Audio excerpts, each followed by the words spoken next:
inhibitors,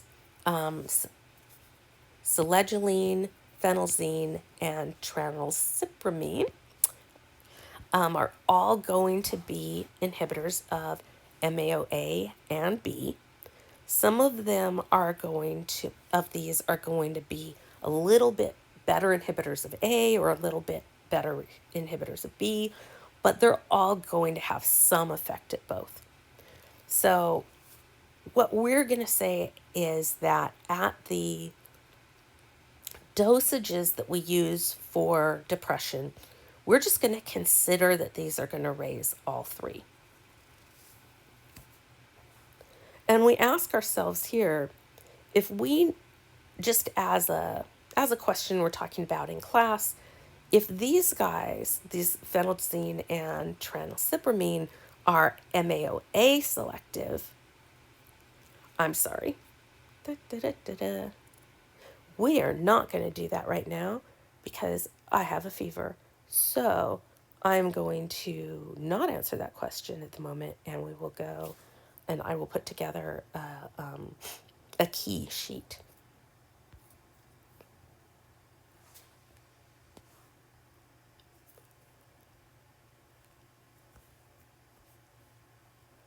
All right, so we talked about monoamine oxidase inhibitors. Now we're going to talk about tricyclic antidepressants. We have amitriptyline, nortriptyline, and doxepin. And you may also have these other ones from Dr. Markova. The mechanism of these, as we looked at in the table, is that they are inhibiting serotonin reuptake and they're inhibiting norepinephrine reuptake. We're not caring here. We're not going to discuss any indirect increases in dopamine. So we're just looking at this as increasing serotonin and norepinephrine. But you do need to know these are dirty drugs. They have a lot of different effects. So here's your drug. Here's, don't ask a med chemist if this is true, because, let's go ahead and tell Dr. Stamper that this is the moiety for serotonin reuptake inhibitors. This is showing you a TCA drug. It has a lot of SERT inhibition. It has a lot of NET inhibition. It's got a pretty significant antimuscarinic activity, a pretty significant alpha-1 antagonism activity, pretty significant histamine 1 antagonism, and significant sodium channel block. So that's just kind of a visual way to see all of those things that drug is doing. But I want you to know these are dirty drugs. They're going to have a lot of side effects.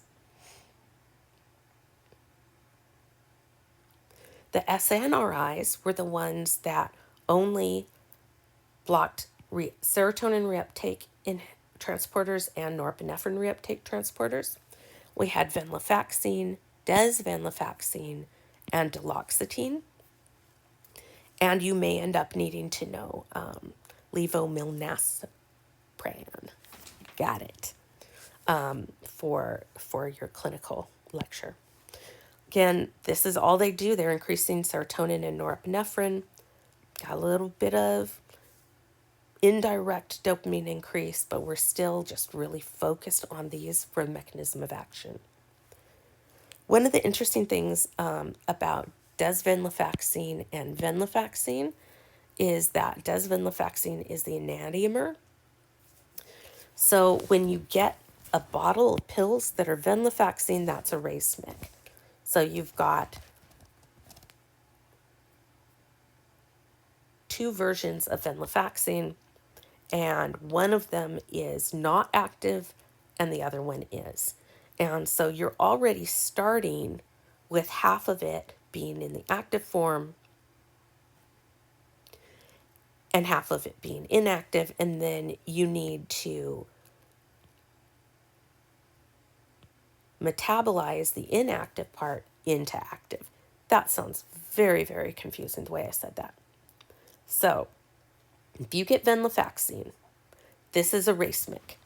So you have got both. If you take a pill, it says venlafaxine, it's going to have both the S and the R in it. the R is the one that works. So now 50% of your pill works really well, 50% doesn't. So you're going to have to metabolize that S into R, and now you're going to have 100% R, ish. So we're calling the S form the prodrug. And so venlafaxine is really relying on a person or a patient to be able to convert that S form into the R form. And you can see here that it's the CYP2D6 that's going to do that conversion. And so if we're sitting here and we're saying,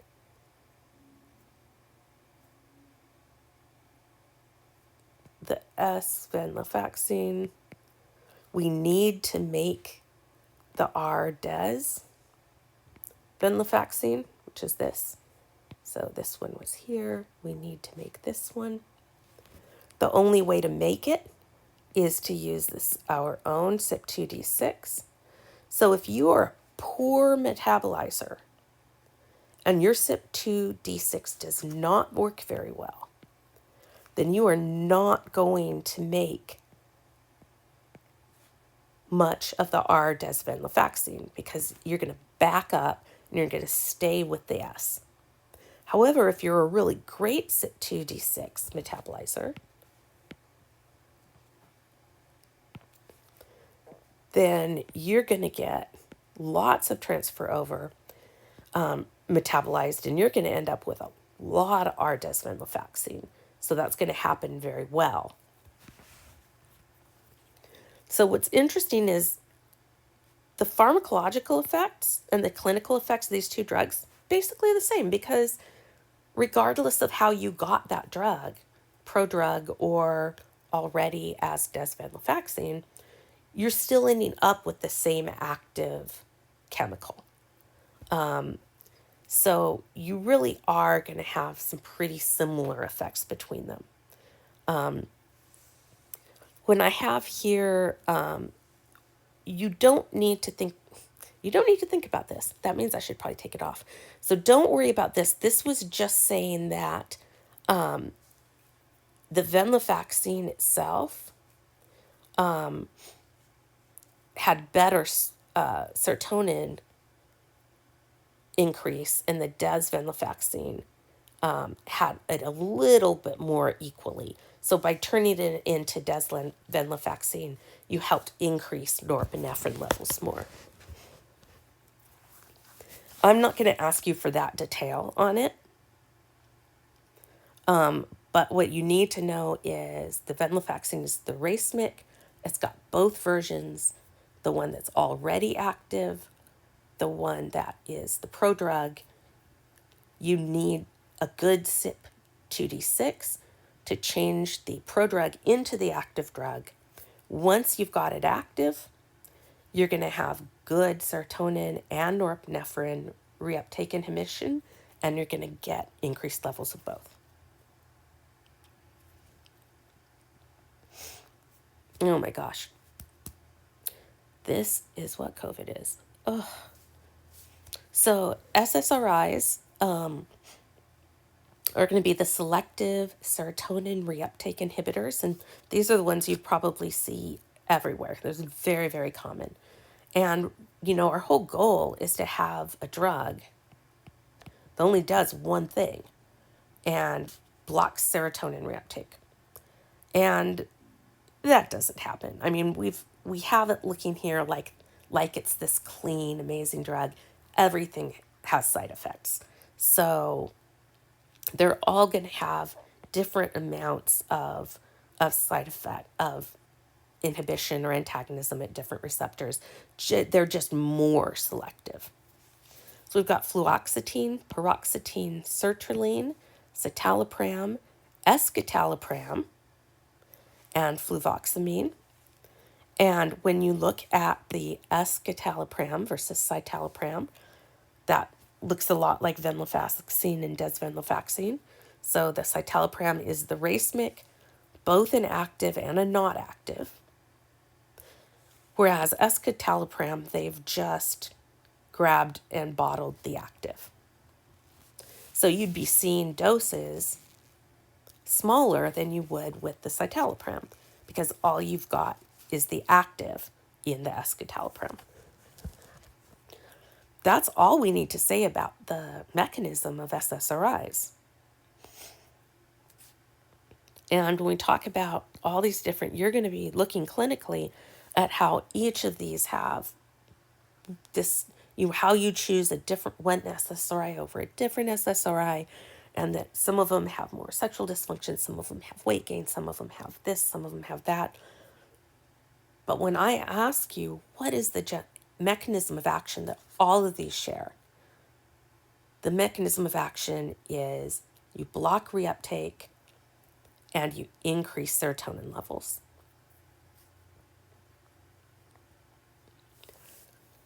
The SARIs we also call mixed, and those are ones that have multiple different effects at different spots through the serotonin pathways.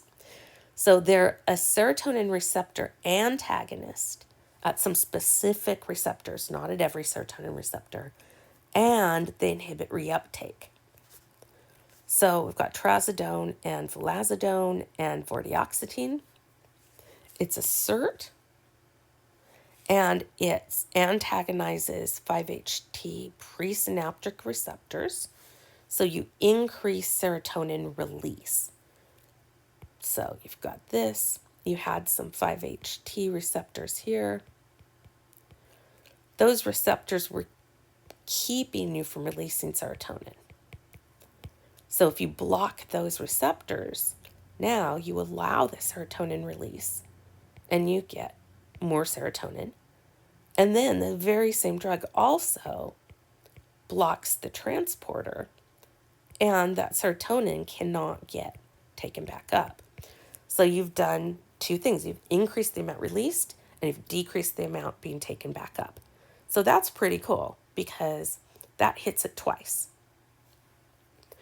And this is kind of an example of these three different drugs and what the different different bindings and antagonisms they have. They all share this SERT inhibition.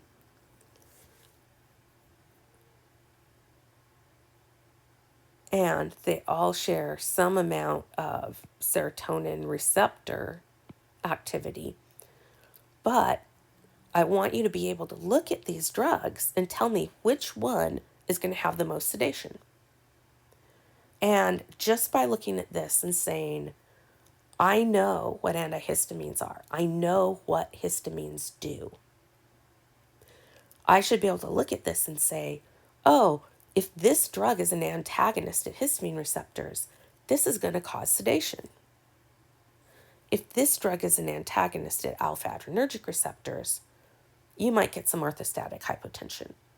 And so if you see these drugs and you know what the receptor binding profile is, you can have some guesses as to what their effects are. Conversely, if you see what the effects are, you might be able to figure a little something out about what the receptors binding effects are. It's got some more questions that we'll be answering when I get back, or I will post. One of the things that we're going to talk about in class, but I think is worth explaining verbally, is that you'll see sometimes monoamine oxidase inhibitors have a little warning label that says, do not eat with certain foods. And they say things like, aged cheeses, sausage,